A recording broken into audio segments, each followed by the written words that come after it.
African countries. The situation is now manageable. We still have more than 10,000 people, but now essentially from Asian countries, and we have started to fly to Bangladesh and to other destinations. But the truth is that we are afraid because we know that hundreds of thousands of Bangladeshis, other Asians, and especially Africans have not yet shown up. But we know that the situation in Libya is extremely unstable, and we are afraid they might come in big numbers. At the same time, if that changes into a full-fledged civil war, then we are afraid that massive number of Libyans will also cross the border. Until now, we had only about 4,000 Libyans in the two borders, but that number can increase dramatically, and we can have a massive outflow if indeed, for instance, there is a meaningful attack from Gaddafi forces to the east. Of all the things, the problems that face you at the moment, which is the most urgent or difficult? Giving people shelter, giving people food, I think that, or allowing them, leading them back to their own homes? No, the most dramatic problem we face is related to the situation of the people still inside Libya, and especially to those that are trapped inside Libya. We are particularly concerned with the Africans. There are hundreds of thousands of African workers in Libya, and very few have shown up at the borders.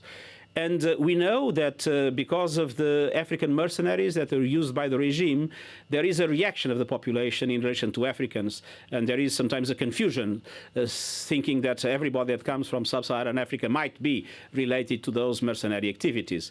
So we have received phone calls of people in a desperate situation, afraid of leaving their homes, and it is the situation of these African communities inside Libya that now corresponds to our biggest concern. We know that several thousand of them are in Benghazi waiting for a possible evacuation. They have not been accepted, or at least some of the nationalities have not been accepted in the boats that several countries have sent to Benghazi to rescue their own nationals. And we appeal for a generous attitude, both of the neighboring countries, of the international community as a whole, in relation to the Africans that, as I said, correspond to the most vulnerable part of the international community living in Libya. And so in this particular situation, you said a few days ago, but it's still true, is it, that thousands of lives are still at risk? I believe that thousands of lives, hundreds of thousands of lives are at risk. And I believe that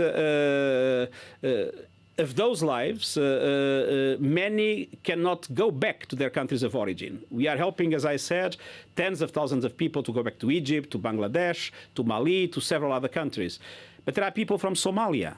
It's not possible to send them back to Somalia. There are people from Eritrea that fled the regime. It's not possible to send back. There are Palestinians in Libya. It's absolutely essential, and I appeal both to the neighboring countries and also to the international community to open their doors and to be able to receive them.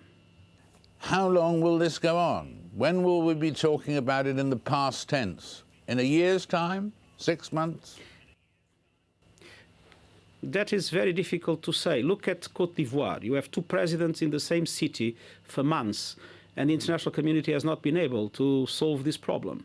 Here it's much more complicated. The forces are much more relevant. The harms in the scenario are much more powerful.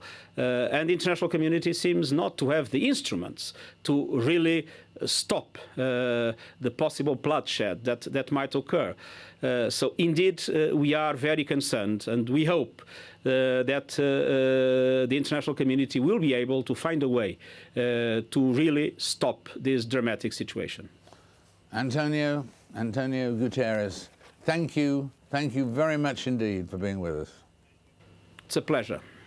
Thank you very much indeed. And that, alas, is it for this programme.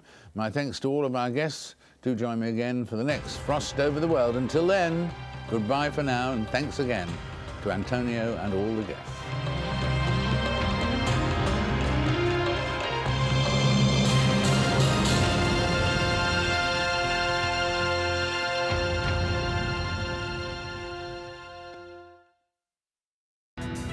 From local traders to international finance, it's commerce that makes the world go round.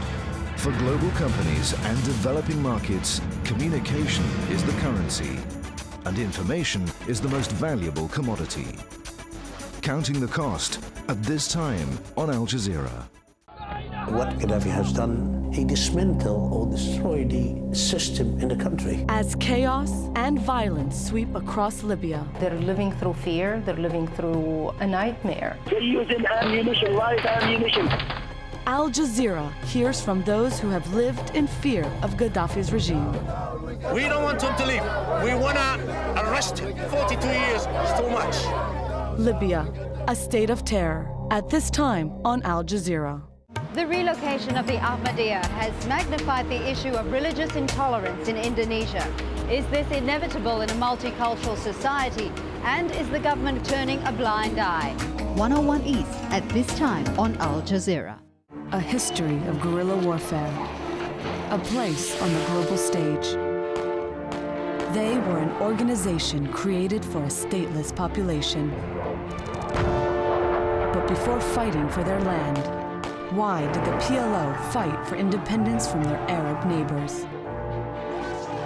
Chronicling the turbulent story of the struggle for a Palestinian homeland. PLO, History of a Revolution, at this time on Al Jazeera. From the ancient traditions of the written word to the power of photography and expressions of identity through dance, art is a constant feature of the human landscape. An underground theater group fights for democracy. Blind musicians make their mark in Bangladesh. Palestinian teenagers develop a photography project with kids from the other side of the wall. Across the world, art transcends physical barriers. Artscape, at this time on Al Jazeera.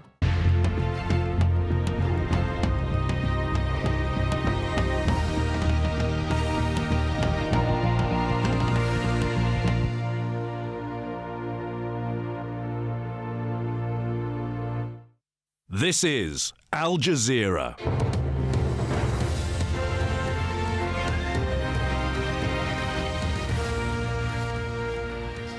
Welcome to the News Hour live from Doha. It's good to have you with us. I'm Divya Gopalan. From Al Jazeera's news centers in Doha and Washington, D.C., these are the main stories. Setting their sights on Sirte, anti-Gaddafi fighters move in on the Libyan leader's hometown. Rebels lay claim to another critical oil hub, but cash from Ras Lanuf continues to line the regime's coffers. I'm Shihab Ratansi in Washington. Why must this leader step down, but not this one?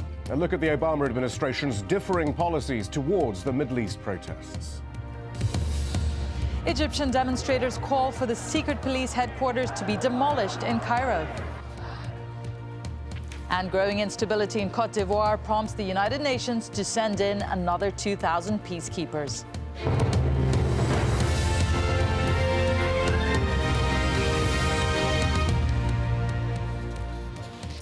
As reports of brutal violence across Libya increase, so too do the calls for an international investigation. Even the nation